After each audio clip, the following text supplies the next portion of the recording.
नाज़रीन अस्सलाम वालेकुम and good evening. Ali Bukhari और कानून और आप हर मंडे की तरह आपकी खिदमत में हाजिर। Today on the 16th of March 2015 अपना प्रोग्राम शुरू करता हूँ। पहले अपनी कुछ अनाउंसमेंट्स के साथ। हमारी अनाउंसमेंट्स क्या हैं? हमारी कुछ चेंजेस आ रही हैं जो हमारी फ़र्म की चेंजेस हैं। मैंने सोचा कि बजाय इसके कि इधर उधर से कोई उल्टी सीधी इन्फॉर्मेशन चल रही हो, मैं ख़ुद यहाँ पे आज बैठ के डिस्कस कर लेता हूँ कि हम क्या कर रहे हैं। चेंजेस ये हैं कि हमारे 4 ऑफिसेज हैं: Finchley, Ilford, Manchester and Southall. Finchley office को अब हम चेंज कर रहे हैं इनटू यूरोप। यूरोप की बातें मैं बहुत देर से करता आ रहा हूँ। पिछले पूरा साल मैंने 2014 इसके ऊपर बहुत रिसर्च भी की है और बहुत सारी इन्फॉर्मेशन कलेक्ट की है और बहुत सारी हमने एप्लीकेशंस भी की हैं जो हम कर रहे थे यूरोपियन इमिग्रेशन के लिए। और मैंने यही कहा था कि जब हमारे पास एक चीज़ रेडी हो जाती है, जब हम उसको अनाउंस कर सकते हैं, तो फिर इंशाल्लाह मैं उसको अनाउंस करूँगा। और अब अच्छी अच्छी बात यह है कि हमारी तैयारी कंप्लीट है और अब हम उस पोजीशन में आ चुके हैं और अपने इतने केसेस कर चुके हैं कि हमें पता है कि अब ये चीज़ कैसे करनी है। और इस अच्छी खबर को मैं आज इस तरह से अनाउंस करना चाहता हूँ कि अब से हमारा फिंचली ऑफिस जो होगा वो सारे का सारा सिर्फ यूरोपियन केस वर्क को डील करेगा। बाकी जो सारे हमारे बुखारी चेंबर्स के काम होंगे, जो सारे हमारी यूके की इमिग्रेशन है, उसको हम अपने मैनचेस्टर ऑफिस में, अपने इल्फर्ड ऑफिस में और अपने साउथ हॉल ऑफिस में डील करेंगे। सो अगर आपको कोई उल्टी सीधी चीज़ सुनने को मिलती है, क्योंकि आज एक क्लाइंट का फ़ोन आया, कहते हैं कि जी मुझे पता चला फिंचली ऑफिस बंद हो रहा है। फिंचली ऑफिस बंद नहीं हो रहा। फिंचली ऑफिस को हमने यूरोप का हेडक्वार्टर बना दिया है और अब हम यूरोपियन सारा केस वर्क जो होगा, जो हमारे यूरोपियन इमिग्रेशन का काम है, वो सारे का सारा फिंचली में करेंगे। सो अगर आप यूरोपियन इमिग्रेशन में इंटरेस्टेड हैं तो आप हमारे साथ यूरोप के लिए फिंचली ऑफिस में रब्ता कर सकते हैं और वहाँ पे अपॉइंटमेंट्स बना सकते हैं, जो कि मैं मंडेज़ को और फ्राइडेज़ को किया करूँगा। बाकी जो हमारा सारा यूके इमिग्रेशन का काम है, वो सारे का सारा हम ट्यूसडेज़, वेंसडेज़ और थर्सडेज़ को इन तीनों ऑफिस में मैं खुद जो लोगों के साथ डील किया करूँगा, वो बात होगी। सो मैंने सोचा ये मैं एक स्टार्टिंग में अपनी थोड़ी सी अनाउंसमेंट करता चलूँ ताकि लोगों को क्लियर हो कि हम क्या चीज़ कर रहे हैं और किस तरह लेके चल रहे हैं। अब अपना टाइम टेबल डिस्कस कर लें। इस हफ्ते का हर हफ्ते की तरह इंशाल्लाह कल ट्यूसडे वाले दिन उधर इल्फर्ड में लोगों से मुलाकात होगी, वेंसडे को इंशाल्लाह साउथ हॉल में मुलाकात होगी और थर्सडे वाले दिन इंशाल्लाह मैनचेस्टर में मुलाकात होगी। और जिस तरह मैंने बताया, फ्राइडे को फिंचली ऑफिस में यूरोपियन केस वर्क के लिए लोगों से मुलाकात हो सकती है। सो अगर आप यूरोप के अंदर इंटरेस्टेड हैं तो फिर आप वहाँ पे हमसे रब्ता कर सकते हैं और अब हम आपको बहुत अच्छे मीनिंगफुल किस्म के ऑप्शंस दे सकते हैं। आज सुबह भी मुझे एक बहुत अच्छी खबर मिली। हमारा एक केस जो बड़ा एक डिफ़िकल्ट फैमिली का केस था, जो फंसा हुआ था बल्गेरिया के लिए, वो भी थ्रू हो गया है और इंडिया से बल्कि अमृतसर से हमारी 2 एप्लीकेशन सक्सेसफुल हुई हैं जो बल्गेरिया के लिए हुई हैं। सो अगर आप इंटरेस्टेड हैं यूरोप के लिए तो अब आप रब्ता कर सकते हैं और आपको पूरी गाइडेंस और जो सारा उसका स्ट्रक्चर है वो आपको सारा बड़ी अच्छी तरीके से मिल सकता है।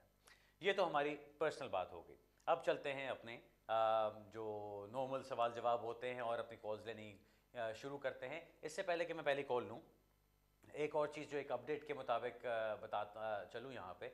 अभी आज मैं पढ़ रहा था, एक और कोर्ट ऑफ अपील का केस आया है, उसके अंदर भी वो डिस्कस कर रहे थे कि जो रूल्स हैं, जो ये पॉइंट्स बेस्ड सिस्टम के रूल्स हैं, उनको बहुत ज़्यादा कॉम्प्लिकेट कर दिया गया है। और जब कोर्ट ऑफ अपील की तरफ से एक दो डिसीजंस आ जाते हैं, जब इस तरह की बात होती है, तो फिर एक उम्मीद बन जाती है कि शायद इनको कहीं पे सिंप्लीफाई किया जा सकता है और कोर्ट्स की तरफ से इसके अंदर शायद कुछ टांग अड़ाई जा सकती है। सो लेट्स होप कि ऐसा कुछ हो। अभी मैंने कुछ दिन पहले सिंह का जिक्र किया था, एक केस था जो कोर्ट ऑफ अपील का था, उसके अंदर भी उन्होंने ये चीज़ कही थी कि जो पॉइंट्स बेस्ड सिस्टम है वो इतना मुश्किल बना दिया गया है, इतनी इसमें कॉरेस्पॉन्डेंस और इतनी डॉक्यूमेंटेशन और ऐसे ऐसे प्रोसेसेस डाल दिए गए हैं जो कि एक ले पर्सन के लिए फॉलो करना बिल्कुल इम्पॉसिबल हो गया। सो इस तरह की जो बातें जब आती हैं कोर्ट्स की तरफ से, तो फिर एक ट्रेंड चलता है और उम्मीद है कि यहाँ पे भी चलेगा, जहाँ पे कुछ चेंजेस फिर आनी चाहिए। मैं ये नहीं कह रहा कि अभी चेंजेस कोई अनाउंस हुई हैं, मैं नहीं बता रहा कि कोई चेंजेस अभी प्लान्ड हैं, लेकिन आई एम जस्ट सेइंग कि hopefully at the end of the tunnel कोई लाइट नज़र आनी शुरू हुई है कि शायद हम पॉइंट्स बेस्ड सिस्टम के अंदर कुछ चेंजेस देखेंगे अगले 1 साल के अंदर या 1.5 साल के अंदर। So let's hope for that to happen. अब अपनी कॉल्स की तरफ चलते हैं। पहली कॉल लेते हैं। जी हेलो। अस्सलाम वालेकुम अली सर। वालेकुम सलाम। मेरे दो छोटे सिंपल क्वेश्चन हैं। बताइए। एक तो है ILR के लिए अप्लाई करना है, तो उसके लिए जो है वो लाइफ इन द यूके है, और लैंग्वेज के लिए जो है वो ESOL है। तो पता करना और क्या टेस्ट चाहिए होगा, ये एक। और दूसरा ये है कि नेशनलाइजेशन के लिए अप्लाई करना है, तो उसके लिए जो है वो 2 साल हो गए हैं मिला हुआ है ILR, और जो है वो करना है अप्लाई, तो उसके लिए जो है वो 2 साल हो गए हैं, तो आया वो इस साल के बाद करना है या 5 साल वाला, ये कुछ कंफ्यूजन है। आपको किस बेस पे ILR मिली है? कर लीजिए। आपको ILR किस बेस पे मिली है? वो 14 ईयर के बेस पे। 14 ईयर्स के बेस पे, ओके चलें ठीक है।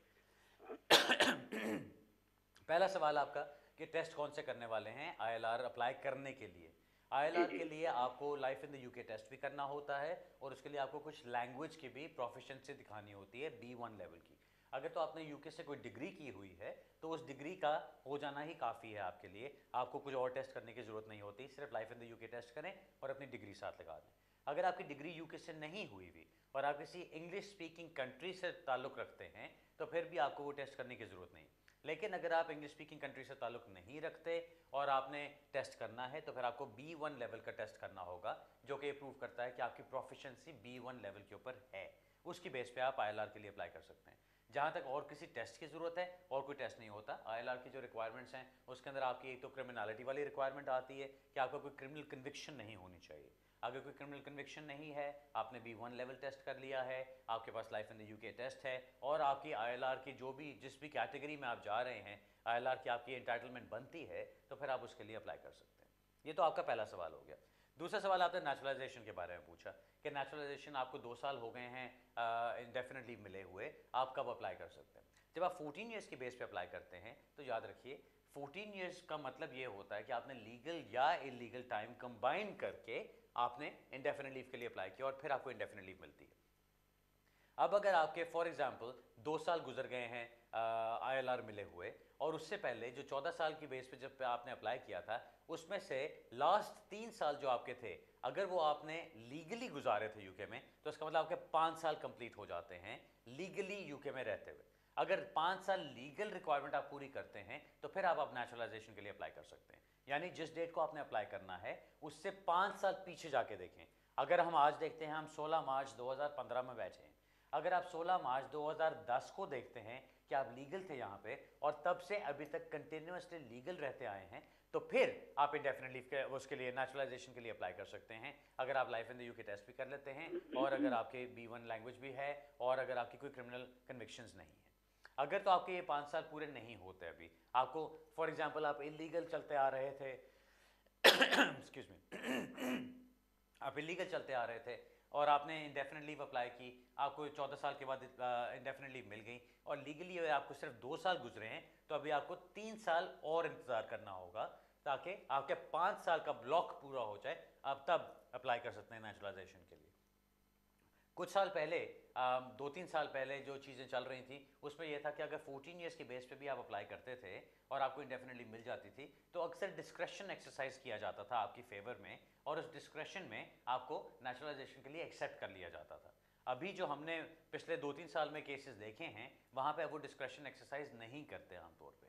सो अगर ऐसी सिचुएशन है तो बेहतर है कि आप लीगल चीज़ पे चलिए। लीगल चीज़ यही कहती है कि आपके 5 इयर्स लीगली कंप्लीट होंगे तो फिर आप नेचुरलाइजेशन के लिए अप्लाई कर सकते हैं, अदरवाइज आप नहीं कर सकते। Alright sir, best of luck with that. अगला सवाल लेते हैं जी। हेलो हेलो, अस्सलाम वालेकुम। वालेकुम सलाम। कैसे हैं? खैरियत जी, ठीक ठाक। ठीक है। मैंने 2 सवाल करने थे। एक तो ये है कि मुझे यहाँ आए तो 9 साल हो गए हैं, और जो मुझे अपनी एप्लीकेशन की है वो 8 साल हो गए हैं। तो मैं ये पूछना था कि काफ़ी दफ़ा रिफ्यूज़ हो चुकी हूँ, और फिर पता नहीं क्या क्या हुआ, बहुत कुछ हुआ, लेकिन कुछ भी वीज़ा नहीं मिला। लास्ट उन्होंने फिर JR किया, उसमें फिर केस वापस लिया, फिर कर दिया, फिर रिफ्यूज़ कर दिया। फिर मेरे वकील ने फिर से उनको केस किया और फिर फोटोग्राफ भेजी, ये वजह वो वजह, लेकिन अभी तक कोई जवाब नहीं आया। तो मुझे ये बता दें कि मैंने ये पूछना था कि जो आप कहती हैं लीगली इतने 10 साल हो जाए तो वो वीज़ा मिलता है, एक तो वो क्या है लीगली, कैसा लीगल हो बंदा। जैसे मैंने कंटिन्यू अपना केस 8 साल हो गया चल रहा है, और 2 साल बाद मुझे 10 साल हो जाएंगे, एक तो वो है, या लीगली कैसा है, मुझे बस ये पूछना था। ये आप मैंने काफ़ी वकीलों से सुना है कि जिनको लीगली 10 साल हो जाते हैं उनको मिलता है। बस ठीक मुझे है। ये कंफर्म करना है कि वो लीगली कैसे लोग हैं। ओके, चलो मैं बताता हूँ। बाकी अब आप गौर से ये चीज़ सुन लीजिए जो समझने वाली बात है इसमें। अक्सर लोग समझते हैं जिस तरह आप सोच रही हैं कि मैं 8 साल से केस पे केस डालती जा रही हूँ, कुछ ना कुछ करती जा रही हूँ, तो ये मेरा सारा टाइम लीगल गुजर रहा है। ऐसी बात नहीं होती। जो 10 ईयर्स की एप्लीकेशन होती है, पैराग्राफ 276 की एप्लीकेशन होती है। ये पुराने रूल्स में दो चीज़ें हुआ करती थी जो 9 जुलाई 2012 से पहले रूल्स थे। एक तो 10 साल वाली कैटेगरी थी और एक 14 ईयर्स वाली कैटेगरी थी। 10 साल वाली कैटेगरी करती थी कि जी आपके 10 साल लीगली कंप्लीट हुए, कंटिन्यूस लीगल रेजिडेंस आपका चलता रहा है यूके में, 10 साल उसके ऊपर अप्लाई होता था। दूसरी चीज़ थी 14 ईयर्स ओल्ड वाली, कि आपने 14 साल गुजार लिए यूके में, चाहे आपने लीगल गुजारे चाहे आपने इलीगल गुजारे। अब आपकी जो सिचुएशन आ रही है, जो मुझे अभी बात समझ आ रही है आपकी, आप 9 साल पहले यहाँ पर आई, आपने फिर कोई एक एप्लीकेशन डाली, वो एप्लीकेशन आपकी रिफ्यूज़ हुई, फिर हो सकता है आपको अपील का राइट मिला हो या ना मिला हो, आई डोंट नो। लेकिन अगर आप बार बार एप्लीकेशंस डालती गई हैं, उसका मतलब यही समझ आता है कि आपके पास कंटिन्यूस लीगल स्टेटस नहीं था। लीगल स्टेटस किस तरह से पता चलता है? अगर आपके हाथ में कोई चीज़ थी, आपके पासपोर्ट में स्टिकर लगा हुआ था या आपके पास बायोमेट्रिक कार्ड था जो कंटिन्यूस 10 साल चलता रहता है, जो शो करता है कि आपके पास वैलिड लीव टू रिमेन है। अगर तो वैलिड लीव टू रिमेन आपकी चलती रही है 10 साल, तो उसकी बेस पे आप अप्लाई कर सकते हैं। लेकिन अगर आपकी एप्लीकेशन नहीं थी या रिफ्यूज़ हो गया या ख़त्म हो गया स्टेटस, या आप ओवरस्टे हो गई, उसके बाद जाके आपने कोई एप्लीकेशन डाली, तो वो जो भी आपका स्टेटस चल रहा है वो आपका लीगल इस सेंस में नहीं चल रहा। ठीक है, आपको निकाला नहीं जा रहा उस टाइम में क्योंकि आपकी कोई ना कोई एप्लीकेशन पेंडिंग चल रही है, लेकिन आपके पास लीगल स्टेटस नहीं है। अगर तो आपका legal status leave to remain की सूरत में आपके पास मौजूद था, कहीं लिखा हुआ आपके सामने था और वही चीज़ चलती गई है या वही एक्सटेंशंस होती रही हैं उसके ऊपर, तो फिर आपके 10 साल काउंट होते हैं।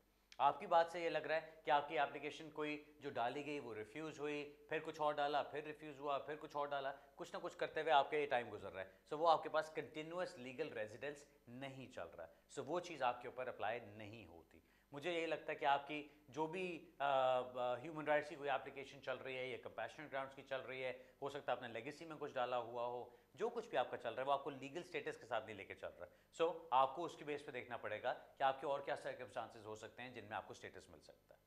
ओके जी, आई एम सॉरी, लेकिन 10 साल लीगल वाली जो बात आप कर रही थी वो आपके ऊपर अप्लाई मुझे होती हुई नज़र नहीं आ रही। नाज़रीन, अब एक ब्रेक का टाइम हो रहा है, हमारी पहली ब्रेक का। अब आपको मालूम है कि हमारी 2 ब्रेक्स होती हैं, सो हम पहली ब्रेक पे चलते हैं, मिलते हैं थोड़ी सी।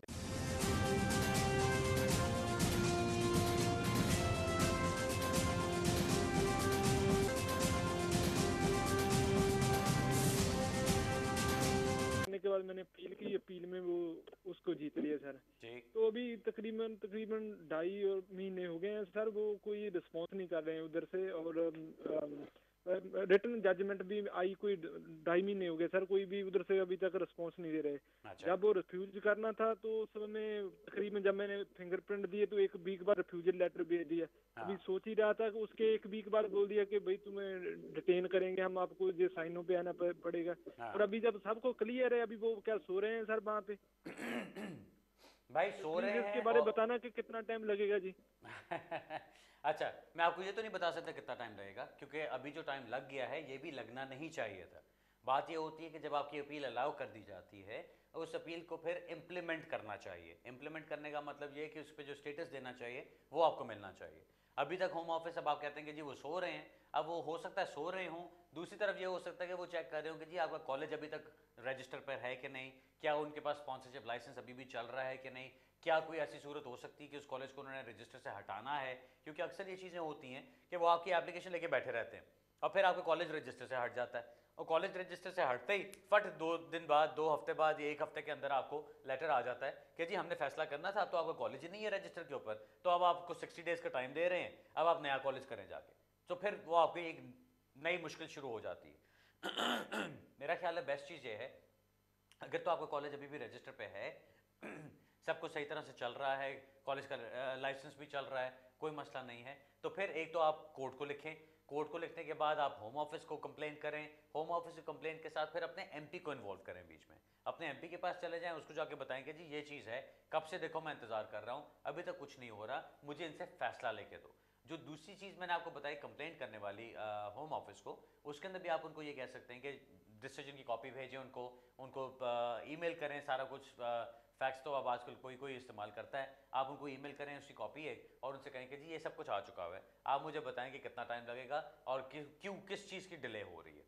ये जो टियर 4 की एप्लीकेशंस होती हैं आमतौर पर उसमें जो मैंने देखा है वो यही है कि एक बड़ी अजीब सी बात है, होनी नहीं चाहिए लेकिन होती है फिर भी, और वो ये है कि वो बैठ के इंतज़ार कर रहे होते हैं कि जी जैसे ही कॉलेज हटेगा रजिस्टर से तो फिर हम इसको डील करेंगे। सो ये बात बहुत गलत है और आपको इसके ऊपर ज़रूर उनको चैलेंज करना चाहिए और उनको ज़रूर आपको घसीटना चाहिए। चाहे अगर आपको नज़र आता है कि वो कोई जवाब नहीं दे रहे, 3 महीने गुजर गए हैं, 4 महीने गुजर गए हैं, कोई जवाब नहीं दे रहे, तो फिर आप कुछ और, कुछ जुडिशियल रिव्यू की उनको धमकी लगाएं, कोई ऐसी चीज़ भी कर सकते हैं। फिलहाल मैं आपसे कहूँगा कि एक तो कंप्लेंट करें, कोर्ट को लिखें और अपने एमपी को इन्वॉल्व करें, और उसके बाद भी अगर कुछ नहीं होता तो फिर जुडिशियल रिव्यू का सोचें कि उसमें भी कुछ किया जा सकता है जाके, क्योंकि ये तो सरासर ज्यादती वाली बात है कि अपील आपकी अलाउ हो चुकी हुई है, सब कुछ अभी आपका इन प्लेस है और वो आपको वीज़ा नहीं दे रहे, वो तो गलत है। ठीक है, सो इस तरह कोशिश करें कि आप कोई ना कोई उनमें से जवाब निकलवा सकें और अपने एमपी को ज़रूर इन्वॉल्व कर लीजिएगा, वहाँ पर आपको फ़ायदा मिल जाता है। ओके सर, अगला सवाल लेते हैं जी। हेलो अस्सलाम वालेकुम। वालेकुम सलाम सर जी अस्सलाम वालेकुम, मैं साउथ हॉल से बात कर रहा हूँ, आपका प्रोग्राम सुन रहे थे तो आज फर्स्ट टाइम ये आपसे बात हुई है जी। तो मेरे आपसे 2 छोटे से क्वेश्चन है, प्लीज मैं आपको टाइम ज्यादा नहीं लूंगा। मुझे ना 2011 में मुझे और मेरी फैमिली को DLR मिली थी 3 साल की। ठीक। तो उस यानी 2011 से 2014 यानी 3 साल हो गए, उस दौरान मैंने ना अपना नाम चेंज कर लिया था सोलिसिटर से, जो है ना डीड पोल बनवा के। ठीक। तो यानी मैंने अपना लाइसेंस वगैरह पे भी चेंज करवा लिया, बैंक ने भी सारा, लेकिन मैंने होम ऑफिस को इन्फॉर्म नहीं किया। तो अभी जब 2014 में हमें रिन्यूअल के लिए भेजना था तो उसमें हमें तकरीबन 1 साल हो गया, हमें कोई आंसर नहीं आया उनकी तरफ से ना। लेकिन लास्ट 2 वीक हो गए उन्होंने हमें लेटर डाला है कि आपकी जो चीज़ें वगैरह चाहिए, यानी मेरी, कि आप अपने बच्चों को स्कूल लेने जाते हो, छोड़ने जाते हो, सर्जरी में जाते हो, यानी ये सारी चीज़ उन्होंने ना प्रूफ एविडेंस मांगे हैं, साथ ना मेरा डीड पोल मांगे हैं ना, वो जो नहीं होता ओरिजिनल जी। तो मेरे बच्चे यहाँ के इधर ही बोर्न हुए थे, उन दोनों के पास ब्रिटिश पासपोर्ट है। तो एक 12 का एक 13 का है, लेकिन मुझे समझ नहीं आ रही कि उन्होंने ये चीजें आफ्टर ईयर यानी साल गुजरने के बाद कोई जवाब नहीं दिया अभी तक उन्होंने ना। तो ये चीजें उन्होंने मंगवाई हैं, यानी ये डॉक्यूमेंट्स मंगवाए हैं, वो हमने हेड सारे इकट्ठे कर लिए हैं, वो सोलिसिटर को दे दिए हैं, वो कहते थे कि हम वो कर देंगे, लेकिन इसका मकसद मुझे इनकी समझ नहीं लग रही। और दूसरा ये क्वेश्चन है कि अगर आपको DLR मिली है तो आप जो बायोमेट्रिक कार्ड होता है उस पे आप यूरोप के लिए विदाउट वीजा लिए बगैर आप ट्रैवल कर सकते हैं, या हमें वीजा स्टिल लेना पड़ता है उसके साथ भी, वो जो बायोमेट्रिक कार्ड होता है? ये मुझे प्लीज बता दीजिएगा, मैं ना थोड़ा सा वरीड थे, जो उन्होंने चीजें मंगाई वो तो हमने सब कर दी हैं, लेकिन अभी उनका मकसद नहीं पता मुझे, प्लीज ठीक है आप बता दें। जो आपका दूसरा सवाल है पहले वो छोटा सा मैं जवाब आपको उसका दे दूं कि आपका जो DLR पे आपको जो कार्ड मिलता है बायोमेट्रिक्स कार्ड, वो आपका सिर्फ यूके के लिए वैलिड होता है। अगर आप यूके से कहीं बाहर ट्रैवल करना चाहते हैं तो जहाँ पे आप जा रहे हैं वहाँ का आपको वीज़ा लेके जाना होगा। अगर आप अपनी कंट्री में जा रहे हैं, अपने पासपोर्ट के ऊपर जा रहे हैं, तो फिर तो आपको अपनी कंट्री का तो वीज़ा नहीं लेना होता, लेकिन अगर किसी और कंट्री में जाना है तो वहाँ पे आपको वीज़ा की ज़रूरत होगी। तो अगर आप कहीं यूरोप में ट्रैवल करना चाहते हैं तो यूरोप का आपको पहले वीज़ा अप्लाई करना चाहिए। आप शेंगन स्टेट्स का वीज़ा अप्लाई करते हैं या किसी एक कंट्री का विजिट वीज़ा अप्लाई करते हैं, जो भी आप करना चाहते हैं वो आपको वो वीज़ा अप्लाई करके फिर आप उस पर जा सकते हैं। अब आते हैं आपके पहले सवाल की तरफ कि उन्होंने सारे डॉक्यूमेंटेशन जो मांगी है वो क्यों मांगी है।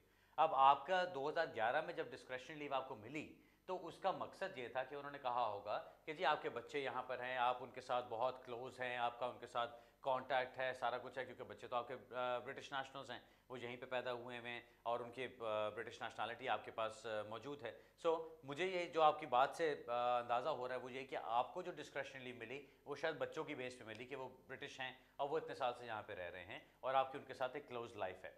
अब वो यही चीज़ देखना चाहते हैं आगे कि आपने जो 3 साल गुजारे हैं उन 3 साल के अंदर क्या आप अपनी फैमिली के साथ मौजूद हैं, क्या आप अपनी फैमिली के साथ उसी तरह क्लोज हैं, क्या आप अपने बच्चों के साथ उसी तरह क्लोज हैं। बिकॉज अगर आपको बच्चों की बेस पे मिला है तो उन्होंने वही सर्कमस्टांसेस आगे देखने हैं कि क्या वही सब कुछ कंटिन्यू हो रहा है। अब अगर आपके पास सारा कुछ मौजूद है, जो कि कोई प्रॉब्लम नहीं होनी चाहिए, आपके पास होगा लेटर्स भी होंगे कि आपकी पेरेंटल रिस्पॉन्सिबिलिटी चल रही है, आपके पास फोटोग्राफ्स होंगी बच्चों के साथ, आपके पास जो हो सकता है वाइफ की तरफ से या बच्चों की तरफ से, बच्चे भी आपके 12-13 साल के हैं तो वो भी लेटर्स लिख के दे सकते हैं। सो ये सारी चीज़ें इकट्ठी करके उनको भेजिए। मकसद क्या है, आपको डिस्क्रिशनरी लीव जो 3 साल की मिलती है, जब आपने उसकी एक्सटेंशन अप्लाई करनी होती है तो जिस बेसिस पे आपको ओरिजिनल डिस्क्रिशनरी लीव मिली होती है वही बेसिस आपने कंटिन्यू करना है।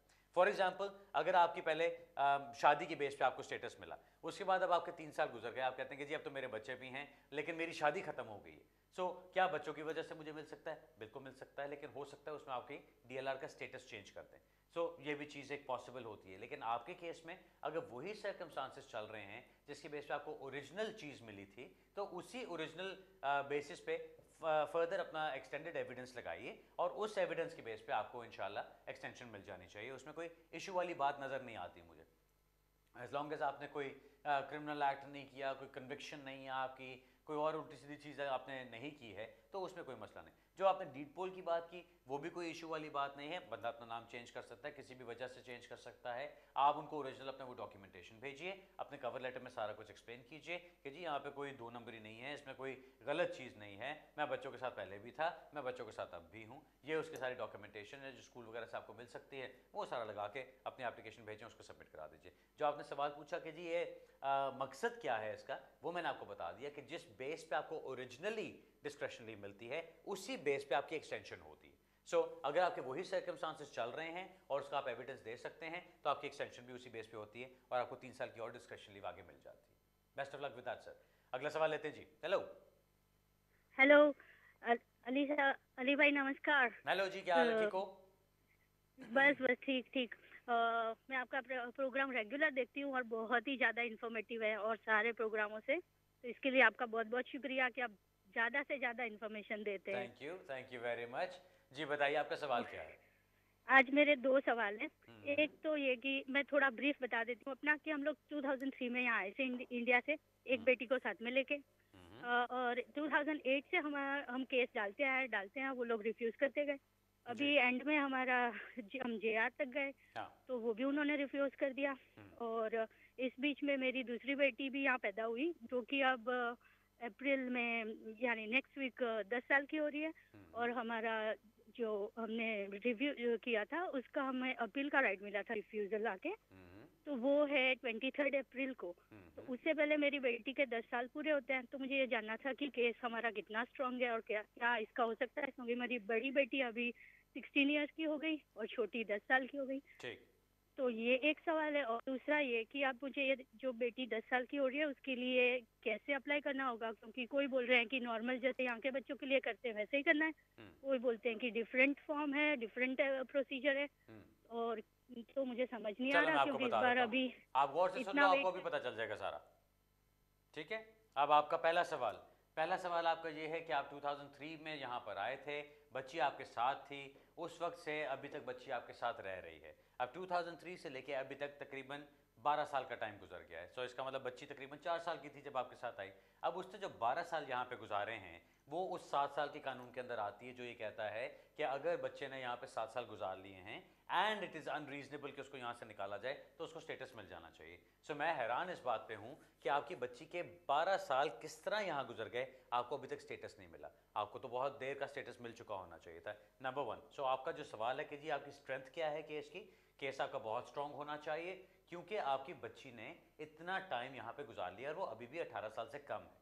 सो इसके ऊपर आपका केस डेफिनेटली बनता तो है। अब केस बनने में और केस जीतने में फ़र्क होता है। वो फ़र्क क्यों होता है कि केस बनता तो बड़े लोगों का है, लेकिन उसको प्रूव करना और उसको प्रेजेंट करना सही, सब कुछ उसके ऊपर डिपेंड करता है। आपको जो चीज़ करनी है, अपने केस को सही तरह प्रेजेंट करना है। अभी आपके पास अपील का टाइम आ रहा है, आपकी हियरिंग का टाइम आ रहा है, उसके अंदर जाइए, अपने केस की सही तरह तैयारी करें, स्टेटमेंट्स, आपके एविडेंस, बच्ची का खास तौर पे दोनों बच्चों का एविडेंस आपका बड़ा स्ट्रॉन्ग होना चाहिए क्योंकि अपील से पहले आपकी बच्ची को 10 साल भी हो चुके होंगे। सो वो भी एक बहुत स्ट्रॉन्ग पॉइंट आपके केस के लिए बनता है। ये दोनों चीज़ें मिला के आपके केस में जान तो बहुत बनती है, लेकिन आपके एविडेंस पे डिपेंड करता है। कुछ आपने रिपोर्ट्स अपने स्कूल के बच्चों की लगाई होनी चाहिए, बाकी उनकी जो यहाँ पे लाइफ है, जो उनका रहने सहने का तरीका है, वो सारा कुछ। क्योंकि जो 4 साल की बच्ची थी आपकी, जब वो यहाँ पर आई थी, उसने भी आंखें तो यहाँ पे खोली, होश तो उसको यहीं पर आई है जाके। सो उसने जो कुछ सीखा होगा वो यहीं के मुताबिक सीखा होगा।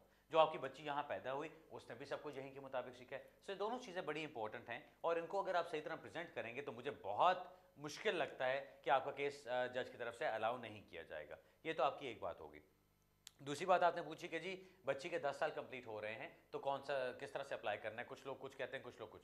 जो लोग कुछ भी कहते हैं वो सब कुछ छोड़ दें। सिंपल बात आपने याद ये रखनी है, बच्ची का बर्थ सर्टिफिकेट प्रूव करता है कि बच्ची यहाँ पैदा हुई, फिर उसके स्कूल के, उसके डॉक्टर के डॉक्यूमेंट्स वगैरह प्रूव करते हैं कि वो कंटिन्यूसली 10 साल से यूके में रह रही है। जब उसके 10 साल कंप्लीट हो जाते हैं, फॉर्म MN1 आपने अप्लाई करना है, जो कि बच्ची को रजिस्टर कराने के लिए है एज अ ब्रिटिश नेशनल। आपकी बच्ची ऑटोमेटिकली ब्रिटिश नहीं हो जाती, उसको रजिस्टर कराते हैं आप एज अ ब्रिटिश नेशनल। जब आपने उसको रजिस्टर कराना है तो फॉर्म मैंने आपको बता दिया MN1 इस्तेमाल करना है, उसकी जो भी होम ऑफिस की फीस होती है वो जमा कराइए और अपनी एप्लीकेशन के साथ सारे सपोर्टिंग डॉक्यूमेंट्स लगा के उसको होम ऑफिस को भिजवा दीजिए और 3-4 महीने में आपका काम हो जाएगा, बच्ची की भी ब्रिटिश नेशनलिटी आपको मिल जाएगी। जब एक दफ़ा नेशनलिटी मिल जाती है, रजिस्ट्रेशन सर्टिफिकेट आ जाता है, फिर उसकी बेस पे आप अप्लाई कर सकते हैं उसकी ब्रिटिश पासपोर्ट के लिए, जो कि एक अलग चीज़ होती है। सो नेशनलिटी मिलना और ब्रिटिश पासपोर्ट मिलना दो अलग अलग चीज़ें होती हैं। पहले आप उसको रजिस्टर कराइए एज ए ब्रिटिश नेशनल और उसके बाद फिर आप उसके लिए ब्रिटिश पासपोर्ट के लिए अप्लाई कर दीजिएगा। उतनी देर तक आपकी जो अपील है वो भी सक्सेसफुल हो चुकी होनी चाहिए और आपकी पूरी फैमिली को उसके बेस पे भी स्टेटस मिल जाना चाहिए। Best of luck with that जी। मुझे बहुत अजीब लगेगा अगर आपने मुझे कल को फ़ोन करके ये बताया कि आपका काम नहीं हुआ, बिकॉज कहीं ना कहीं पे बहुत बड़ी कोई गलती हुई होगी कि ये काम नहीं हुआ, अदरवाइज आपका काम डेफिनेटली होना चाहिए। All the best with that. अगला सवाल लेते हैं जी। हेलो, अस्सलाम वालेकुम बुखारी भाई। वालेकुम सलाम। सर जी मेरे सवाल दो हैं, दो छोटे छोटे सवाल हैं, बताइए। एक तो मेरे है और एक मेरे दोस्त है। मेरा सवाल इस तरह है कि मैंने एक पोलिश लड़की से ना इस्लामी शादी की थी, ठीक है, और मुझे जब मैं रजिस्टर कराने गया इंग्लिश शादी और उन्होंने मुझे अरेस्ट कर लिया। अच्छा। और जब वो मुझे अरेस्ट करके उन्होंने शैम एलिगेशन का वो शैम मैरिज एलिगेशन लगा दी मेरे ऊपर और कोर्ट में गए, हमारी हेयरिंग उन्होंने भी हमारी कोर्ट नहीं मानी। अभी हमारी जो है ना हेयरिंग जो है ना अपर ट्रिब्यूनल में चल रही है और वाइफ मेरी जो प्रेग्नेंट है तकरीबन 2 मंथ से, ठीक है। मुझे ये पूछना है कि अभी मुझे क्या करना पड़ेगा अभी, क्योंकि हेयरिंग के लिए नहीं हमें बुलाएंगे, मुझे नहीं लगता वो मुझे बुलाएंगे क्योंकि हमने बयान के अंदर 2 गलतियाँ की थी। दूसरा सवाल मेरा ये है कि मेरा दोस्त है वो उसने अभी शादी की थी एक ब्रिटिश नेशनल से और उन्होंने इसको इधर से रिमूव कर दिया था, उसने इस्लामी शादी की थी और जब उसने पाकिस्तान से अप्लाई किया उसको वीजा उन्होंने मैरिज वीजा दे दिया उधर से, स्पोज वीजा नहीं दिया, मैरिज वीजा दिया और अब उसने इधर शादी रजिस्टर इंग्लिश करा लिया और उसका भी वीजा खत्म होने में कुछ टाइम है, तकरीबन मैरिज वीजा खत्म होने में 6 महीने का उसको मिला था। वो उसका लिए पूछना है कि उसको कौन सा फॉर्म अभी इस्तेमाल करना है और क्या वो अभी अप्लाई कर सकते हैं अपने टाइम से पहले, प्लीज अब मुझे। चलो मैं बता देता हूँ जी। पहला सवाल आपका जो आपके केस के बारे में है, आपको जब कोर्ट से रिफ्यूज़ किया गया वहाँ पे जज ने आपके केस के बारे में एक डिसीजन दिया, उस डिसीजन को हम कहते हैं डिटर्मिनेशन। उस डिटर्मिनेशन को उठा के देखें कि उसके अंदर जज ने कौन सी बात को नहीं माना जिसकी वजह से उसने केस को आपके रिफ्यूज़ किया। कई वजूहत होती हैं।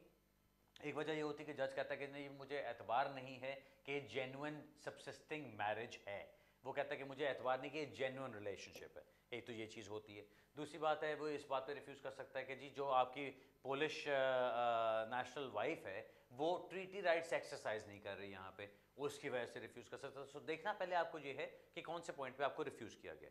अगर तो वो क्रेडिबिलिटी वाली बात पे रिफ्यूज़ करते हैं कि जी हमें इस बात पे एतबार नहीं कि ये शादी जेन्युइन है, तो फिर आपको मुश्किलात आती हैं क्योंकि फिर आगे जाके आपको उस केस को ज़रा बिल्डअप करना पड़ता है। आपने बताया कि जी अभी अपर ट्राइब्यूनल के लिए आपकी हेयरिंग का इंतज़ार है और समथिंग लाइक दैट।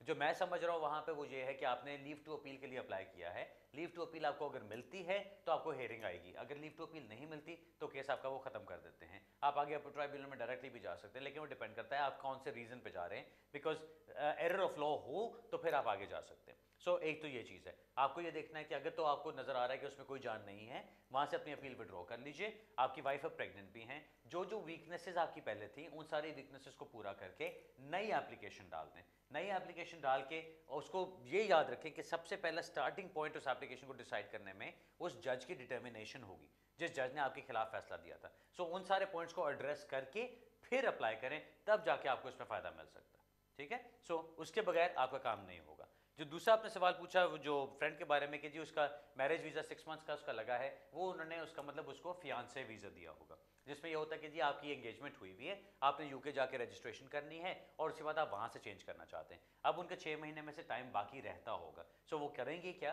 कि वो पहले एप्लीकेशन, अब शादी तो उनकी हो गई है अब या हो रही है, रजिस्ट्रेशन जब उनकी हो जाती है तो फिर वो यहाँ से FLRM के ऊपर एप्लीकेशन करते हैं, जिसमें उनकी जो स्पाउस की तरफ से तमाम डॉक्यूमेंटेशन लगाई जाती है अपनी इनकम के बारे में। ये इंग्लिश लैंग्वेज टेस्ट लगाते हैं, मैरिज जेन्युइन है, सब्सिस्टिंग है, उसके सारे डॉक्यूमेंटेशन लगती है, और फिर आप वो एप्लीकेशन करते हैं जिसमें फिर आपको 2.5 साल का स्पाउस वीज़ा मिलता है। आप यहाँ पे जब वो 6 महीने के वीज़ा पे होते हैं जो आपको मैरिज के लिए दिया जाता है, यानी फियांसे वीज़ा दिया जाता है, तो उसकी शर्त यही होती है कि आप रजिस्ट्रेशन करके यहीं से स्विच अपना स्टेटस कर सकते हैं। सो उनको यहाँ पे स्विच करने में कोई तकलीफ नहीं होगी, कोई प्रॉब्लम नहीं होगी, अगर वो एप्लीकेशन की सारी रिक्वायरमेंट्स पूरी कर देते हैं। ठीक है, उम्मीद है आपको दोनों का जवाब सही तरह मिल गया होगा। नाज़रीन, अब एक और ब्रेक का टाइम हो रहा है, ब्रेक से वापस आते हैं, फिर आगे बातचीत करते हैं, फिर आगे से अपनी कॉल्स लेते हैं। मिलते हैं थोड़ी सी देर में।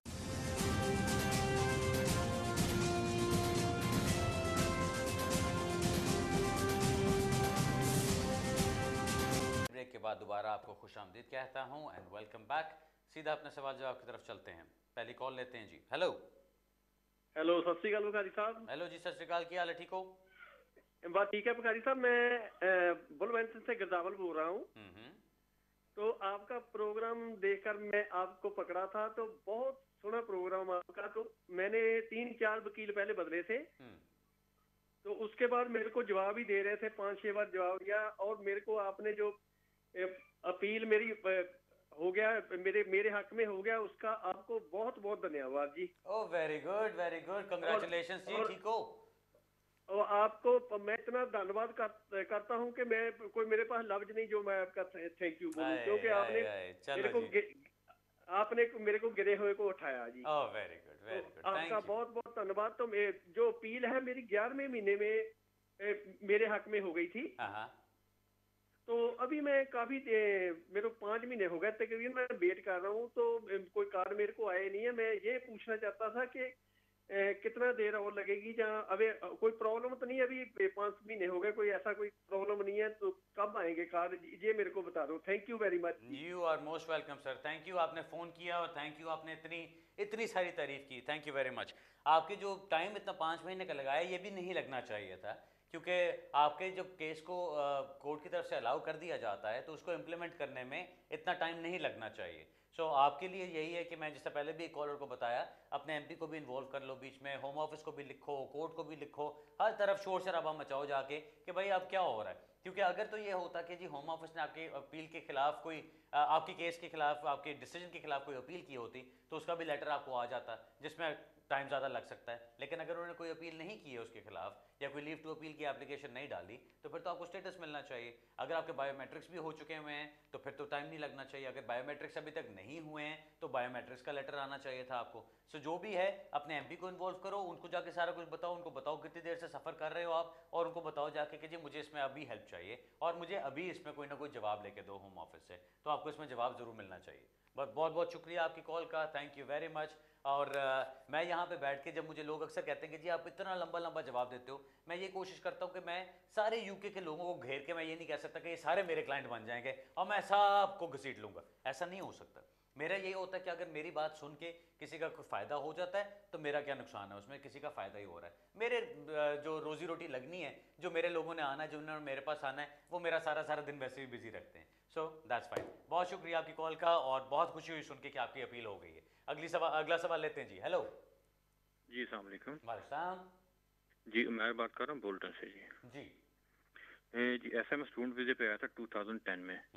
तो फिर मैंने आके यहाँ पे स्टूडेंट वीज़े पे रहा। फिर उसके बाद अक्टूबर 2013 में मैंने FLRO सेंड किया सोलिसिटर के through to stay in UK. तो वो सारे बायोमेट्रिक आए, हर चीज़ की। उसके बाद वो रिफ्यूज़ हुआ, उसने अपील की। उतनी देर में मेरे जो पार्टनर था उसके साथ मैंने शादी भी रजिस्टर करवा ली और बेबी भी हो गया। तो फिर मैं सोलिसिटर ने एडिशनल ग्राउंड पे लगा के स्टेटमेंट ऑफ एडिशनल ग्राउंड, और अंडर आर्टिकल 8 उसने 3-4-5 पेजेस का कोई बना के पूरी जो पैराग्राफ वगैरह, उसने दोबारा एप्लीकेशन सेंड की टू रिकंसिडर द केस के। तो अभी तक तकरीबन 8 माह हो चुके हैं, तो अभी तक कोई जवाब नहीं आया। तो वो मैं पूछना चाह रहा था कि उसका क्या होगा, उसका क्या स्कोप है, यानी कि केस कितना स्ट्रॉन्ग है। कुछ लोग कहते हैं कि आपको फ्रेश एप्लीकेशन सेंड करनी चाहिए थी बजाय कि कंसीडर करने के लिए। तो अब मुझे अब कंफर्म नहीं है, लेकिन वकील ने मुझसे 601 पाउंड का चेक भी लिया था, मुझे याद है, वो चेक भी निकल चुका हुआ है। लेकिन जो मेरे पास जो पेपर आए हैं वो रिकंसिडरेशन के आए हैं, और मैंने जब होम फोन करके पूछा है तो उन्होंने यही कहा है कि आपकी कोई नई एप्लीकेशन नहीं आई, और आपके पास जो आई थिंक वो यही कह रहे थे कि आपके पास सिर्फ रिकंसिडरेशन हमारे पास आई हुई है। और जब दोबारा दो सोलिसिटर ने 2 रिमाइंडर के जो लेटर भेजे हैं उसने भी वो पुराना जो है ना FLRO वाला रेफरेंस नंबर डाला है, और मैं अपने MP के पास भी गया हूँ कि बताया कि भाई ये मसला है और काइंडली आप हेल्प करें, तो उसने भी कहा कि मैं कुछ करूंगा। अच्छा, तो बस यही आपसे पूछना था, काइंडली आप बताएं कि क्या इसका है और क्या आप मुझे एडवाइस करेंगे, अगर ये रूट ठीक है, अगर नहीं ठीक। सिर्फ एक बात पूछना चाहता हूँ, आपकी पार्टनर जो है वो ब्रिटिश हैं? जी ब्रिटिश हैं। आपने मैरिज की उनके साथ? जी, यानी पहले नहीं थी, जब पहले एप्लीकेशन सेंड की, लेकिन बाद में मैरिज कर ली थी। सो यूके मैरिज आप कर चुके हैं, रजिस्ट्रेशन कर चुके हैं? रजिस्ट्रेशन हो चुकी है। ओके फाइन, चलें ठीक है, मैं बताता हूँ सर। आपके केस को सुन के तो ये लग रहा है कि आपके केस में आई डोंट नो क्या गड़बड़ हुई है, बिकॉज अगर तो आपकी एप्लीकेशन जाती है, जो कि आपकी नई एप्लीकेशन डाली जाती है, तो उसके अंदर एक तो इतना टाइम नहीं लगता। अगर आपकी FLR एप्लीकेशन डाली जाती है ऑन द बेसिस के जी मेरा स्टेटस ख़त्म हो चुका है और मेरी शादी जेन्युइन है और मेरा बच्चा भी हो गया है, हमें 2 साल से ज़्यादा कोहैबिटेशन करते हुए हो गए हैं, और उसकी बेस पे आपकी एप्लीकेशन डाली जाती है, तो वो एप्लीकेशन का जवाब आपको 3-4 महीने में आ जाता है। अगर रिफ्यूज़ल भी आना हो तो 2.5-3 महीने में आ जाता है, लेकिन इन एनी इवेंट 7-8 महीने गुजरना कोई सेंस नहीं बनती है। अब आप बता रहे हैं कि जी 601 पाउंड का चेक भी साथ लगाया था और वो चेक क्लियर भी हो चुका है। अब मैं ये नहीं जानता कि वो चेक आप ही की एप्लीकेशन के लिए क्लियर हुआ है या किसी और के लिए क्लियर हो गया। ये एक थोड़ा सा अजीब सा एक सवाल उठता है बीच में, बिकॉज अगर ये हुआ कि आपने चेक दिया साथ, लेकिन आपकी एप्लीकेशन नहीं करने की बजाय आपकी फर्दर रिप्रेजेंटेशंस कर दी गई और आपका जो चेक था वो कहीं मिक्सअप हो गया और वो किसी और के साथ चला गया, तो चेक तो क्लियर हो जाएगा आपका। लेकिन अगर उसकी एक्नॉलेजमेंट नहीं आए, बायोमेट्रिक्स का लेटर नहीं आया, कुछ नहीं हुआ, तो उसका मतलब आपकी एप्लीकेशन तो डली नहीं है। और आपने जो फ़ोन करके कहा कि आपने कंफर्म किया, तो उसमें भी आपको पता चला है कि वहाँ पे कोई आपकी नई एप्लीकेशन नहीं डली हुई, तो ये तो फिर ऑब्वियसली कुछ गलत बात है। बेहतर ये है कि आप अपने सोलिसिटर के पास जाइए, उनके साथ बैठें, उनसे कहें जी मेरी फ़ाइल ज़रा प्लीज़ निकाल लीजिए, फ़ाइल उसके सामने रखें, उनसे कहें कि जी just take me through the file कि इसमें क्या क्या काम हुआ है। अब हम लोग जब काम करते हैं, हर जो भी स्टेज होती है, कोई फ़ोन कॉल आती है, कोई भी चीज़ होती है, तो उसके हर चीज़ के नोट्स बनाए जाते हैं वहाँ पे वो आपकी फ़ाइल के अंदर लगे होते हैं। कोई नई एप्लीकेशन की जाती है, कोई उसकी तैयारी की जाती है, हर चीज़ आपकी फ़ाइल के अंदर मौजूद होनी चाहिए, जहाँ से देखते हैं आपको फ़ौरन पता चल जाएगा कि आपके केस में क्या चीज़ हुई है। अगर तो ये पता चलता है कि जी सिर्फ रिकन्सिडरेशन की रिक्वेस्ट डाली गई है, तो नंबर 1 आपको पता करना है कि जी आपका चेक किधर गया, क्या वो किसी और एप्लीकेशन में लग गया है, किसी और की फ़ीस पे कर दी गई है, तो एक तो वो बात गलत है। दूसरी चीज़ आपको ये चेक करना है कि अगर ये सब कुछ सही है कि आपकी एप्लीकेशन सिर्फ रिकन्सिडरेशन के लिए गई हुई है, तो फिर तो आपको नई एप्लीकेशन डालनी चाहिए ना, क्योंकि आपका जो पॉइंट बनता है जिसके ऊपर आपको स्टेटस मिलेगा वो ये है कि आपकी वाइफ ब्रिटिश होते हुए, आपके बच्चा ब्रिटिश होते हुए वो यहाँ पे आपके साथ रह रहे हैं और आप लोग अपनी कंट्री में वापस जाके इकट्ठे नहीं रह सकते। कोई ऐसे ऑब्स्टिकल्स हैं, कोई ऐसी प्रॉब्लम्स हैं जिसकी वजह से आपकी वाइफ आपके साथ नहीं जा सकती। वो चीज़ आप प्रूव करेंगे तो ये काम आपका होगा भाई, अदरवाइज ये काम आपका नहीं होगा। आप जितना मर्जी कहते रहें शादी जेन्युइन है, वो कहते हैं हाँ जी शादी जेन्युइन है, बच्चा मेरा है, वो कहते हैं हाँ जी बच्चा भी आपका है, लेकिन वो आपको ये कहेंगे कि क्या ये आपके साथ जाके नहीं रह सकते। अब बड़ी मैं अजीब किस्म की कहानियां सुनता हूँ होम ऑफिस की तरफ से उनके लेटर्स के अंदर, कि जहाँ पे वो अजीब अजीब बोंगियाँ मारते हैं कि एक मेरे पास क्लाइंट था, वो उनकी इजराइल की वाइफ थी, वो इजराइल की वो क्लाइंट को कह रहे हैं कि जी आप पाकिस्तान चले जाएं, जाके वहाँ पे रहना शुरू कर दें। और जब हमने कहा कि जी वो लैंग्वेज प्रॉब्लम्स है वो सारा कुछ, तो कहते हैं ये इजराइल वाली जो है वो अरबी बोलती है, तो पाकिस्तान में तो अरबी हर जगह चलती होगी। सो इस तरह की बोंगियाँ वो मारते रहते हैं। कहने का मकसद ये है कि नई एप्लीकेशन डालें, उसके अंदर अपने लॉ के मुताबिक, लॉ क्या कहता है, इनसरमाउंटेबल ऑब्स्टिकल्स क्या हैं कि आपकी वाइफ आपके साथ जाके नहीं रह सकती। सो उसकी बेस पे सारा एविडेंस लगा के एप्लीकेशन डालिए। मेरा तो ख्याल है कि आपकी नई एप्लीकेशन जाए तो आपका ज़्यादा फ़ायदा बन सकता है केस का, बिकॉज अगर उसको फिर वो रिफ्यूज़ करते हैं और आपने प्रॉपर उनको रीजंस भी लगाए, सारा कुछ किया, और फिर भी आपको अपील का राइट नहीं देते, तो आप उसको जुडिशियल रिव्यू में चैलेंज कर सकते हैं, जहाँ पे उसकी चैलेंज का कोई एक्चुअल बेसिस बनता है। अगर आप वो उसको प्रॉपर बेसिस के साथ चैलेंज करेंगे तो वहाँ पे कंसेंट ऑर्डर भी साइन हो जाएगा जो ट्रेजरी सोलिसिटर्स करेंगे, और फिर आपके केस को रिकंसिडर भी करेंगे। अगर फिर भी वो रिफ्यूज़ करते हैं तो आपको अपील का राइट ज़रूर मिल जाएगा। सो कहने का मकसद ये कि कोई ऐसा प्रोसेस फॉलो कीजिए, जहाँ पे जाके आपके केस में फ़ायदा तो हो ना। अभी तो आप 8 महीने से 10 महीने से बैठे हुए हैं, इंतजार कर रहे हैं कि जी कोई रिकन्सिडरेशन की रिक्वेस्ट कही हुई है। उस रिकन्सिडरेशन की रिक्वेस्ट का मेरी नज़र में कोई फ़ायदा नहीं। वो मैं भी डालता हूँ रिकन्सिडरेशन या फ्रेश क्लेम्स, वो मैं वहाँ पे सिर्फ डालता हूँ जहाँ पे केस में उतनी जान अभी ना हो कि हम उसको उसी वक्त जीत सकें। अगर हम उसी वक्त नहीं जीत सकते तो आपने सिस्टम में रहना भी है, सिस्टम में चलना भी है। होम ऑफिस के साथ आपकी एक कॉरेस्पॉन्डेंस भी चल रही है, आपकी कोई रिप्रेजेंटेशंस पेंडिंग भी हैं जिनको किए बगैर, रिफ्यूज़ किए बगैर या उनको एक्नॉलेज किए बगैर वो आपको निकाल नहीं सकते यहाँ पे। लेकिन अगर केस में आपकी जान है जिसको आप आज जीत सकते हैं तो फिर इंतज़ार करने की क्या सेंस बनती है? ठीक है। सो आपके केस में आप जो मुझे बता रहे हैं कि आपका बच्चा भी है, वाइफ भी आपकी ब्रिटिश नेशनल है, आपकी शादी भी हो चुकी है, रजिस्ट्रेशन हो चुकी है, आप इकट्ठे भी रहते हैं, जेन्युइन मैरिज है, सारा कुछ है, तो फिर भाई नई एप्लीकेशन डालें, उसके अंदर होम ऑफिस की फीस साथ लगा के, प्रॉपर एविडेंस लगा के, और फिर उसको फाइट करें, जहां आपका कोई चांस तो बने ना कि आप केस को जीत सकें। इंतजार करते रहेंगे तो हो सकता है आप साल और बैठे रहें, आपको कोई जवाब ना आए। ओके, मेरा जो आपको इसमें मशवरा होगा वो यही होगा कि नई एप्लीकेशन डालिए जिसको कि आप चैलेंज कर सकें आगे जाके, अगर उसको भी वो रिफ्यूज़ करते हैं, ताकि आपको कुछ लाइफ आगे चले तो सही। ये तो अभी आप हवा में लटक रहे हैं, मुअल्लक हैं और कुछ भी नहीं मिल रहा आपको। Best of luck with that sir. अगला सवाल लेते हैं जी। हेलो, अस्सलाम वालेकुम सर। जी वालेकुम सलाम जी, उस्मान बात कर रहा हूँ जी। माशाल्लाह आपका प्रोग्राम अच्छा है और आप खुद भी अच्छे लग रहे हैं आज। Thank you very much sir. Question मेरा नेफ्यू के बारे में है। वो पहले स्टूडेंट था तो सम रीज़न उसकी एक्सटेंशन नहीं हो सकी, तो वो जो यहाँ की उनकी कोर्ट से उसने फाइट किया और एंड ऑफ डे उसको उन्होंने रिफ्यूज़ करके उसको कहा कि you have no any more right for appeal जी। तो एट द मोमेंट वो यहाँ पे इनलीगल है, तो मैं उसको एनी हाउ यूरोप भेजना चाह रहा हूँ। तो प्लीज़ उस बारे में मुझे बताएंगे, क्योंकि वहाँ पे भी वो जाके इनलीगल ही होगा। तो वो किसी सिस्टम में आके, वो किसी सिस्टम में आ सकता है, क्योंकि मैं आपका प्रोग्राम सुन रहा था तो आप बता रहे थे कि यूरोप की हमारे पास है सब कुछ। तो अगर ये हो सकता है तो डेफिनेटली उसको वहाँ पे भेजना है और आपकी तरफ से करना है, क्योंकि मैं तो डिसेबल बंदा हूँ, तो मेरे लिए इजी होगा कि मैं यहाँ पे अपनी आप तक रसाई हो सके। तो प्लीज़ मुझे काइंडली बता दें कि क्या ऑप्शंस हैं। मुझे पता है कि आप सारे नहीं बता सकते, लेकिन कुछ जितना as much as you can.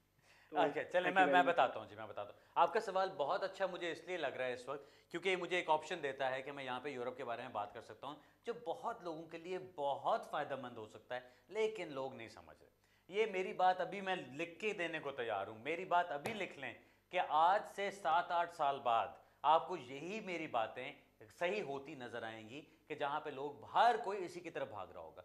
क्यों? क्योंकि फ्यूचर यही है।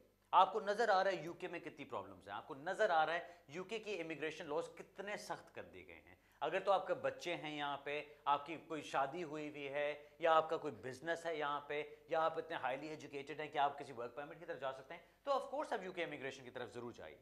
अगर आपका एंटरप्रेन्योर का 2 लाख पाउंड आपके पास मौजूद है तो जरूर जाइए। जिन चीज़ों में तो आपका केस बनता है ज़रूर अप्लाई करें, अगर नहीं बनता तो खाली रोलने का कोई फ़ायदा नहीं। और स्टूडेंट्स पहली वो कैटेगरी हैं जो कि रोल रहे हैं, और ये स्टूडेंट्स से मुझे ज़्यादा अफसोस इसलिए होता है कि बेचारे पता नहीं क्या पापड़ बेल के निकलते हैं अपनी कंट्री से। पैसे किस तरह जमा करते हैं, फीसें किस तरह जमा करते हैं, फिर पे करते हैं, फिर यहाँ पर आते हैं, फिर पता चलता है किसी जो एजेंट के हथे चढ़े होते हैं कि जी कॉलेज उड़ गया, फीसें भी गई, फिर किसी और जगह जा रहे हैं, फिर कॉलेज उड़ जाते हैं, फिर फीसें जाती हैं, और करते कराते फिर वो इलीगल हो जाते हैं, और फिर बस वैसे रुल रहे होते हैं कि जी वापस भी नहीं जा सकते, इतने पैसे खर्च करके आए थे, अब वापस किस मुंह से जाएंगे। तो ये सारी चीज़ें मैं समझता हूँ। यूरोप के जो ऑप्शंस मैंने निकाले हैं वो क्या है? यूरोप में मैं सिर्फ ये कहता हूँ कि नंबर 1, कहीं पे भी इलीगल जाके रहने में आपको कोई फ़ायदा नहीं। आपने अभी बताया कि स्टूडेंट है वो यहाँ पे इलीगल हो चुका है, ओवरस्टे हो चुका है, अब यूरोप में भेजने की कोशिश कर रहे हैं, तो यूरोप में मैं उसको भेजूंगा तो वहाँ पे भी इलीगल होगा। क्यों भाई? क्यों आप उसकी ज़िंदगी को ख़राब करते हैं? क्यों वो अपनी ज़िंदगी को ख़राब करता है? मैं आपको ऑप्शन ये देता हूँ कि वो बंदा यहाँ से उठ के वापस जाए, अपनी कंट्री से जाके प्रॉपर वीज़ा अप्लाई करेगा, उसके लिए प्रॉपर रिक्रूटमेंट की जाती है, या उसको जॉब दिलवा के उसके ऊपर वर्क परमिट इशू किया जाता है, या उसके लिए कोई इन्वेस्टमेंट की जाती है वहाँ पे, या वो कोई प्रॉपर्टी खरीदता है उसके बेस पे हो सकता है, या उसकी एजुकेशन है जिस पे वो ब्लू कार्ड स्कीम में जा सकता है। ये इतने सारे ऑप्शंस बनते हैं जहाँ पे आपको फिट किया जा सकता है, क्योंकि इन कंट्रीज़ के अंदर अभी भी लॉज ऐसे मौजूद हैं जहाँ पे आप जा सकते हैं। ओके, अब ये बाकी इतना एक बड़ा एरिया है कि मैं यहाँ पे तो कवर नहीं कर सकता। मैं सोच रहा हूँ एक दिन एक दिन कोई प्रोग्राम करूंगा सिर्फ यूरोप के ऊपर, जहां पे मैं सारे फिर यूरोप के सवालों का जवाब दूंगा, और वो पहले से मैं अनाउंस करके करूंगा ताकि आपको काफ़ी इन्फॉर्मेशन उसके अंदर मिल सके। लेकिन अभी मैं सिर्फ इतना कह सकता हूं, मुझे पता है कि हमारे प्रोग्राम का टाइम भी अब खत्म हो रहा है, अभी मैं आपको इतना कह सकता हूं, उसके लिए यहाँ पे इलीगल होके यहाँ से स्टेटस स्विच नहीं होगा। और ये चीज़ है जहाँ पे स्टूडेंट्स मार खाते हैं, वो ये कोशिश करते हैं कि नहीं जी मैं वापस ना जाऊँ, बस यहीं से करूँ। मैं आपको ये कहता हूँ कि मैं आपका वर्क परमिट करवा के आपके हाथ में वीज़ा पकड़ाऊंगा और कहूँगा कि जी जाओ अब अपनी कंट्री में जाके 4-5 दिन के अंदर इसको सिर्फ अपने पासपोर्ट के ऊपर स्विच करवाओ और फिर आ जाओ। वो चीज़ हज़ार दर्जे बेहतर है। आज जिस केस की मैं बात कर रहा था प्रोग्राम के शुरू में, जो हमारा बल्गेरिया का एक अप्रूव हुआ है, वो यहाँ पे स्टूडेंट थी, उनको यहाँ पे सब कुछ रिफ्यूज़ हो चुका था, इलीगल हो गए, वकीलों ने कहा जुडिशियल रिव्यू में जाओ, ये करो वो करो। मैंने उनसे कहा जी आप वापस चले जाओ इंडिया, मैं आपका वहाँ से काम करा दूंगा। उनका वर्क परमिट इशू हुआ, वर्क परमिट हस्बैंड वाइफ का दोनों का इशू हुआ है, अब उसके ऊपर उनके आज वीज़ा भी हो गया है, एवरीथिंग इज सॉर्टेड। अब वो आराम से 28 तारीख की 28 मार्च की फ्लाइट के ऊपर बल्गेरिया जा रहे हैं।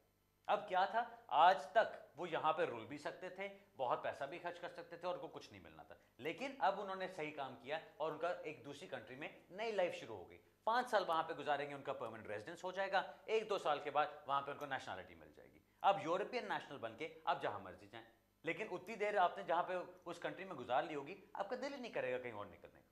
ठीक है, सो आपके नेफ्यू के लिए भी मैं यही कहूँगा कि उससे कहिए कि मुझसे मिल लें, मैं उसको बैठ के उसकी एजुकेशन, उसकी स्किल्स, उसके पैसे के मुताबिक मैं उसको ऑप्शंस दे सकता हूँ कि क्या चीज़ बन सकती है। और इसी तरह मैं बाकी सब सुनने वालों को भी कहता हूँ, जो स्टूडेंट्स यहाँ पे पैसा बर्बाद कर रहे हैं, वो आपको कुछ नहीं मिलना उसके अंदर, ना आपके लिए कोई रास्ते खुलते हैं सेटलमेंट के लिए। सो बेहतर है उस चीज़ की तरफ जाओ जहाँ आपका कोई रास्ता तो बने, ताकि आप जाके कुछ अपनी ज़िंदगी को सेटल तो कर सकें।